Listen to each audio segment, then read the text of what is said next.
नमस्कार, स्वराज एक्सप्रेस में आप सभी का स्वागत है। सत्ता का सेमीफाइनल में मैं हूं आपके साथ कविता पांडे। तो चलिए अब आपको दिखाते हैं मिनी मुंबई से जुड़ी तमाम जानकारी। जी हां, इंदौर संभाग में क्या है समीकरण और किन सीटों पर फंसा हुआ है पेच, तो देखिए रिपोर्ट में। सीट पर इस बार मुकाबला बेहद ही खास नजर आ रहा है। संभाग में कई सीटों पर मुकाबला फिलहाल कांटे का नजर आ रहा है। इंदौर की 9 में से 7 सीटों पर बीजेपी और कांग्रेस प्रत्याशी के बीच सीधा मुकाबला है। देपालपुर और महू में त्रिकोणीय मुकाबला है। इंदौर 1 में बीजेपी के कैलाश विजयवर्गीय और कांग्रेस के संजय शुक्ला के बीच सीधा मुकाबला है।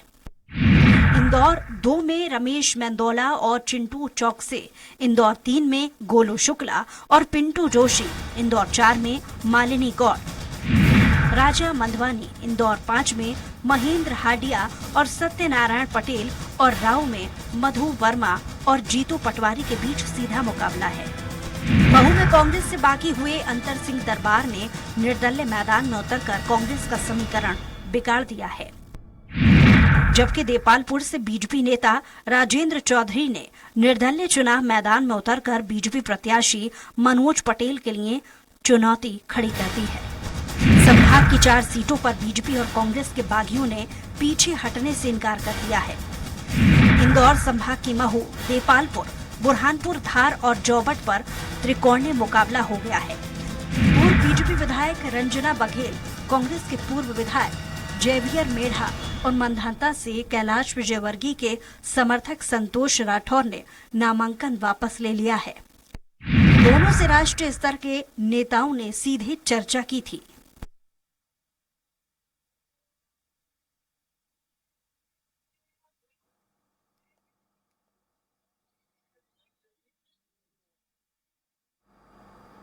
सागर संभाग की बात की जाए तो इस संभाग के कई विधायक मध्य प्रदेश सरकार में मंत्री हैं। आखिर मंत्रियों की क्या स्थिति है और कौन दे रहा है चुनौती, आम जनता का क्या कुछ है कहना, देखिए इस रिपोर्ट में।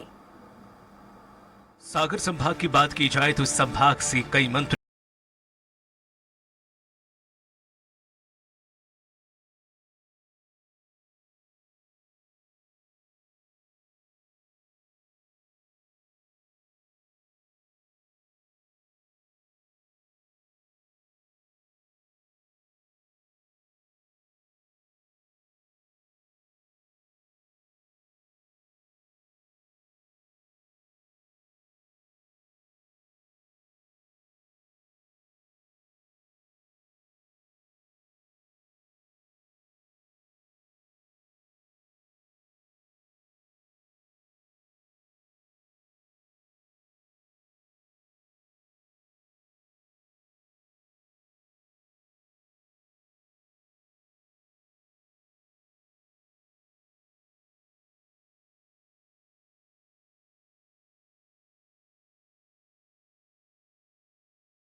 के पक्ष में आ सकता है। सीट पर दूसरे बागी रणजोत सिंह बुंदेला ने बसपा से मैदान में उतरकर भाजपा के समीकरण को बिगाड़ दिया है। नरियावली में कांग्रेस अपनों की बगावत से जूझ रही है। दमोह में लोधी वोटर्स बड़ा फैक्टर है। पन्ना सीट पर लोधी वोट निर्णायक है, फिर भी भाजपा और कांग्रेस ने लोधी को उम्मीदवार नहीं बनाया। सीट पर लोधी समाज के महेंद्र पाल सपा उम्मीदवार है। भाजपा ने पवई से लोधी को टिकट देकर पन्ना में जाति समीकरण साधने की कोशिश की। हालांकि यहाँ ब्राह्मण बनाम ओबीसी फैक्टर भी बनता दिख रहा है। सागर जिले के रेहली में सबसे सीनियर मंत्री गोपाल भार्गव चुनाव लड़ रही है। भार्गव प्रचार करने इस बार भी नहीं निकली। चुनाव की कमान उनकी बेटी अभिषेक ने संभाल रखी है। Special desk Swaraj express. संस्कार ढानी का रोल मध्य प्रदेश चुनाव में कुछ अलग ही है। जबलपुर में कुछ सीटों पर मुकाबला कांटे का है तो कुछ सीटों पर अपने ही खेल बिगाड़ रही हैं। देखिए इस रिपोर्ट में। जबलपुर संभाग में 10 दिनों में हवा का रुख काफी बदल गया है। अब बीजेपी 15 और कांग्रेस 9 विधानसभा सीटों पर मजबूत दिख रही है। कांटे की टक्कर वाली 14 सीटों में 6 पर त्रिकोणीय लड़ाई है। 10 दिन पहले बीजेपी कांग्रेस का स्कोर 12-16 का था। 10 सीटों पर कांटे की टक्कर थी। जबलपुर संभाग में सबसे ज्यादा चर्चा जबलपुर पश्चिम की है। बीजेपी सांसद राकेश सिंह और पूर्व वित्त मंत्री कांग्रेस के तरुण भनोत के बीच कांटे का मुकाबला है। पिछले 2 चुनाव से कांग्रेस के कब्जे में रही इस सीट को छीनने के लिए पार्टी ने पूरी ताकत लगा दी है। जबलपुर उत्तर सीट पर कांग्रेस काबिज थी, अब कांटे की टक्कर है। जबलपुर पश्चिम में राकेश सिंह और कांग्रेस के तरुण भनोत के बीच कड़ी टक्कर दिख रही है। मुस्लिम वोटरों के लामबंद होने से जबलपुर पूर्व में कांग्रेस मजबूत हुई है। सिहोरा में बागी संजीव बरकड़े को कांग्रेस के असंतुष्ट गुट का समर्थन मिल रहा है। बीजेपी इसका फायदा उठाने में जुटी हुई है।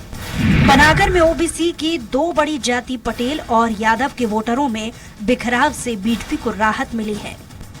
वहीं बीजेपी की आक्रामक रणनीति की वजह से पहली बार कमलनाथ को अपने ही गढ़ में वक्त देना पड़ रहा है। अपने विधानसभा क्षेत्र छिंदवाड़ा में वे नुक्कड़ सभाएं कर रहे हैं। बेटे नकुलनाथ और बहू भी लगातार मैदान में हैं। बीजेपी यहां अमित शाह की सभा कर चुकी है। शिवराज रोड शो कर चुके हैं। यूपी में कांग्रेस से अमेठी की सीट छीनने वाली टीम के लोग भी लगे हुए हैं। Special desk Swaraj express. मां नर्मदा के तट पर बने होशंगाबाद का कुछ अलग ही स्थान है। इस इलाके में कई सुरमा मैदान में हैं। आखिर कौन किसे दे रहा है चुनौती, देखिए इस रिपोर्ट में। नर्मदापुरम संभाग की बात की जाए तो इस इलाके में भी इस बार मुकाबला बेहद खास नजर आ रहा है। संभाग में कई सीटों पर टक्कर कांटे की नजर आ रही है। नर्मदापुरम सीट पर भाजपा के बागी उम्मीदवार भगवती चौरे मजबूत स्थिति में है। नर्मदापुरम सीट पर भाजपा के बागी उम्मीदवार भगवती चौरे मजबूती से सामने आए हैं। उनसे कांग्रेस को ही फायदा होगा। पूर्व विधानसभा अध्यक्ष सीतासरन शर्मा भी भाजपा का मजबूत चेहरा है। उनका कांग्रेस प्रत्याशी भाई से मुकाबला कांटे का है। सिवनी मालवा में कांग्रेस के बागी नेता ओम प्रकाश रघुवंशी ने निर्दलीय खड़े होकर भाजपा को और मजबूत कर दिया। सुहागपुर में बाहरी बनाम स्थानीय का मुद्दा प्रभावी नहीं दिख रहा है। पिपरिया में भाजपा ने कार्यकर्ताओं को संगठित करने पर जोर दिया। भाजपा की स्थिति हमेशा की तरह मजबूत दिख रही है। हरदा जिले की दोनों सीटों पर मुकाबला दिलचस्प है। टिमरनी में भाजपा के संजय शाह का मुकाबला कांग्रेस से उनके भतीजे अभिजीत शाह से है।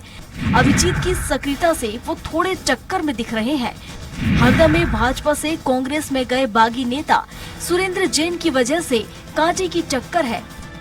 बैतूल में सारा खेल मैनेजमेंट का हो गया है। मुल्ताई में भाजपा ने अपने परंपरागत वोट पवार जाति के लोगों को मनाने में पूरी एनर्जी लगा दी है। चुनाव में पवार जाति के 2 लोगों को प्रभारी भी बनाया है। भैंसदेही में जयस फैक्टर कम होता नजर आ रहा है। गोंड वोटरों के झुकाव से कांग्रेस की स्थिति मजबूत है। बैतूल में मुकाबला अभी भी टक्कर का है और जयस के उम्मीदवार को मिलने वाले वोट निर्णायक हो सकते हैं। आमला में गोंगपा फैक्टर से भाजपा की स्थिति बेहतर है। सरकार के तमाम विकास के दावे के बीच युवाओं में सबसे ज्यादा चर्चा रोजगार की है। मुख्यमंत्री के गृह जिले सीहोर में शुगर फैक्ट्री 24 साल से बंद पड़ी है। वहीं ओल्ड पेंशन स्कीम के कांग्रेस के वादे का असर कर्मचारियों में साफ दिख रहा है। Desk report Swaraj express. अगर रीवा संभाग की बात की जाए तो इस इलाके में जिस पार्टी ने बढ़त बना ली वो सत्ता के सिंहासन के करीब ही पहुंच जाता है। आखिर कैसा है यहाँ चुनावी कुरुक्षेत्र, देखिए इस रिपोर्ट में।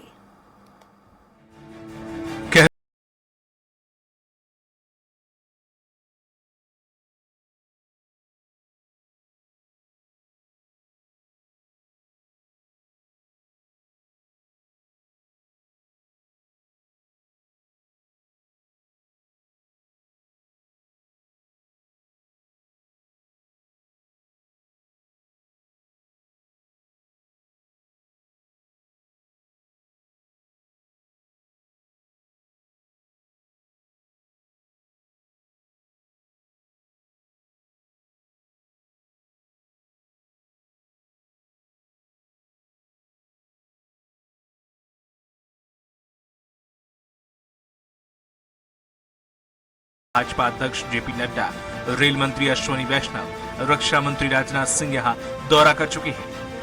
कांग्रेस के पूर्व अध्यक्ष राहुल गांधी ने सतना में जनसभा को संबोधित किया। कांग्रेस महासचिव प्रियंका गांधी वाड्रा एक रैली कर चुकी है। विंध्य की कुछ सीटें इसलिए चर्चा में हैं, यहाँ से स्थानीय सांसद विधानसभा का चुनाव लड़ रहे हैं। पिछले चुनाव में भाजपा ने संभाग की 22 में से 18 सीटों पर जीत हासिल की थी। कांग्रेस ने 4 सीटें अपने पाले में की थी। देव तालाब में चाचा भतीजे आमने सामने हैं। भाजपा से विधानसभा अध्यक्ष गिरीश गौतम मैदान में, कांग्रेस से उनका भतीजा प्रदेश गौतम चुनाव लड़ रहे हैं। रीवा सीट से भाजपा के राजेंद्र शुक्ला और कांग्रेस के राजेंद्र शर्मा आमने सामने हैं। गुड़ से भाजपा के नागेंद्र सिंह और कांग्रेस से कपिध्वज सिंह चुनावी मैदान में हैं। रीवा की त्योथर सीट से विधायक श्यामलाल द्विवेदी का टिकट काटकर भाजपा ने कांग्रेस से आए सिद्धार्थ तिवारी को अपना प्रत्याशी बनाया है। कांग्रेस से रमाशंकर प्यासी चुनाव मैदान में है।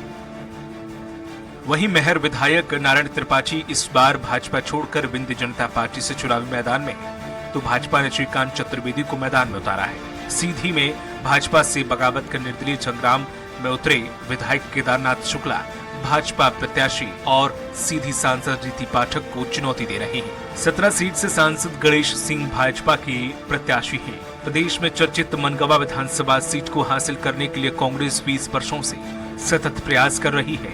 Special desk Swaraj express.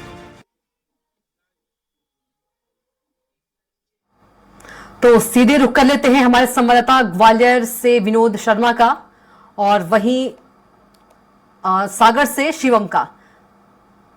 सबसे पहले ग्वालियर चलते हैं विनोद शर्मा के पास। विनोद, यदि बात करें कुछ ही देर में यदि बात करें, जो चुनाव प्रचार का शोर है वो थम जाएगा और सिर्फ जो प्रत्याशी हैं कल डोर टू डोर सिर्फ प्रचार कर सकते हैं। क्या कुछ ग्वालियर का चुनावी माहौल है?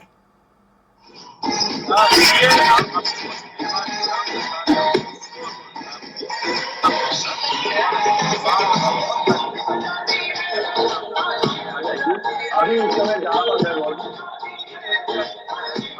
विधानसभा क्षेत्र आप देख सकते हैं कि अभी चुनाव प्रचार थमने के पहले किस तरह से यहाँ पर शोरगुल दिखाई दे रहा है।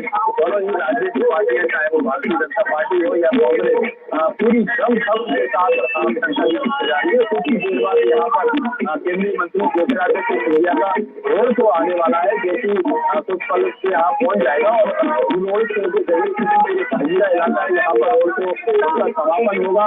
और इस दौरान अगर हम बात करें तो ग्वालियर चंपारण अंचल में जो तस्वीर बनती साफ तौर पर नजर आ रही है, जिस तरह से दोनों ही राजनीतिक दल के प्रत्याशी, साथ ही बहुजन समाज पार्टी भी यहाँ पर काफी अपना दमखम दिखाएगी, जिसमें सीमावली विधानसभा एक ऐसी विधानसभा है जहाँ बहुजन समाज पार्टी कुलदीप सिकरवार है, वो बड़ी दमखम के साथ इस मैदान में है। कुलदीप को पहले कांग्रेस ने टिकट दिया था, लेकिन बाद में अजब सिंह को टिकट दे दिया गया, कांग्रेस का टिकट काट दिया गया था। जिसके बाद वहाँ कुलदीप को लोगों ने कहा कि आप चुनाव लड़िए। उसके बाद कुलदीप ने बहुजन समाज पार्टी से अपना नामांकन पत्र दाखिल करा और अब चुनावी मैदान में पूरी दम से है, तो काफी मजबूत स्थिति मानी जा रही है। और उनका जो टक्कर है वो अजब सिंह के खिलाफ, मतलब जो गजब की बात है कि कांग्रेस जो टक्कर है, पहले जो कांग्रेस प्रत्याशी बनाया गया था, बसपा में आने के बाद कांग्रेस प्रत्याशी की टक्कर है। वही दिल्ली की अगर हम बात करें तो दिल्ली में भी बहुजन समाज पार्टी और कांग्रेस और बीजेपी कोई मुकाबला है। राफेल चौधरी ने कांग्रेस से, यहाँ कांग्रेस ने राफेल चौधरी को अपना प्रत्याशी बनाया है, भारतीय जनता पार्टी ने नरेंद्र सिंह कुशवाहा को बनाया है, तो संजीव कुशवाहा ने बगावत करके बहुजन समाज पार्टी को ज्वाइन कर लिया है। यही हालत अटेर विधानसभा जीत की है, जो वहाँ अरविंद भदौरिया जी वर्तमान मंत्री हैं, उनको प्रत्याशी बीजेपी ने बनाया है। हेमंत कटारे प्रदेश कटारे के बेटे हैं, कांग्रेस ने उनको प्रत्याशी बनाया। तो मुन्ना सिंह बकरिया थे, उन्होंने भी मुकाबला बना दिया है और दोनों चुनावी मैदान में डटे हुए हैं।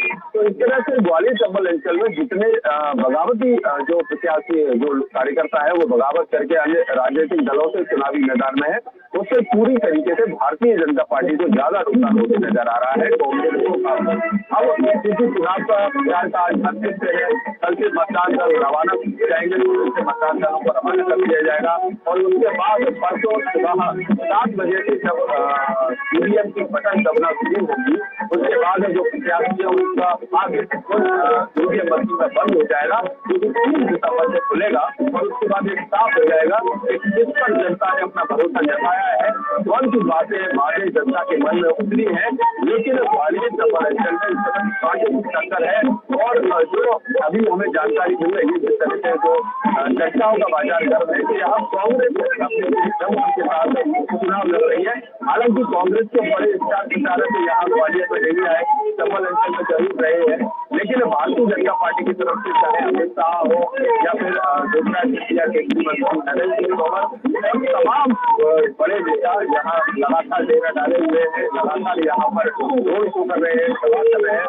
भारतीय जनता पार्टी को इसी तरह से पता है कि सत्ता का पूरी तरह से चंबल अंचल की वजह से 2018 में कांग्रेस की सरकार बनी, चंबल अंचल की वजह से ही जब कांग्रेस बीजेपी लगाई थी तो सरकार गिरी।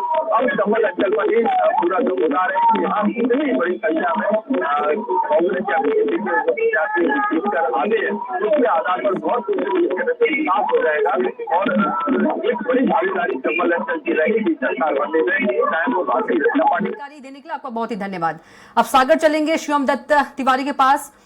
शिवम, क्या कुछ माहौल है, चुनावी माहौल की बात करें, कौन किस पर भारी प्रत्याशी? जैसे कि सागर विधानसभा है, भारतीय जनता पार्टी की लगातार 3 बार से यहाँ पर विधायक शैलेंद्र रहे, चौथी बार पार्टी ने उन्हीं पर भरोसा जताते हुए उनको फिर से मौका दिया है। इस बार देखा जा रहा है कि पूरे दमखम के साथ एक बहुत ही बड़े जन समर्थन, जन सहयोग के साथ में शैलेंद्र एक बार फिर आगे बढ़ रहे हैं। वहीं कांग्रेस पार्टी की प्रत्याशी जो है वो शैलेंद्र के भाई की पत्नी है। ये मतलब एक ही घर से यहाँ पर दोनों ही राष्ट्रीय पार्टियों द्वारा प्रत्याशियों को मौका दिया गया है।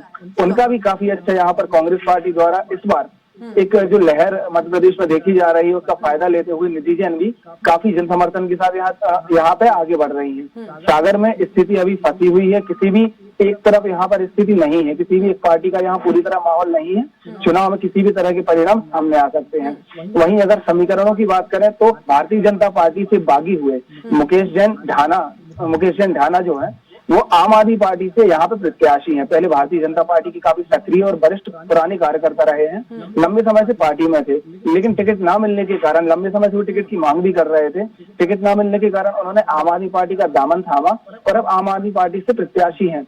और एक और प्रत्याशी जो कि आजकल सुर्खियों में आए हुए हैं, उमेश शाहीमाम, एक पत्रकार है, सागर जिले के वरिष्ठ पत्रकार है, लंबे समय से इन लोगों की आवाज उठाने का काम कर रहे हैं। उमेश शाहीमाम भी आजकल सुर्खियों में है और कहीं ना कहीं चतुष्कोणीय 4 कोणीय मुकाबला यहाँ पर सागर में हो सकता है। वहीं सागर की अगर अन्य विधानसभाओं की हम बात करें तो भारतीय जनता पार्टी ने फिर से अपने पुराने उम्मीदवारों पर भरोसा जताया है। जो पहले से उनके विधायक हैं, 3 मंत्री हैं और जो अन्य विधायक हैं उन्हीं को फिर से मौका दिया गया है।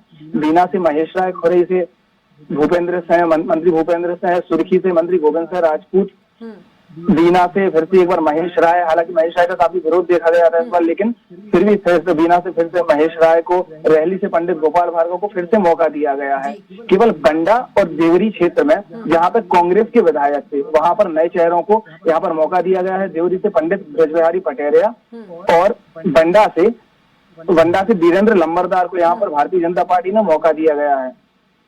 बंडा में अगर स्थिति देखें तो बंडा की स्थिति बिल्कुल भी स्पष्ट नहीं है, क्योंकि बंडा में भी चतुष्कोणीय मुकाबला कहीं ना कहीं देखने को मिल सकता है। भारतीय जनता पार्टी कांग्रेस के साथ साथ यहाँ पर बहुजन समाज पार्टी और आम आदमी पार्टी के बीच में एक कड़ा मुकाबला देखने को मिल सकता है।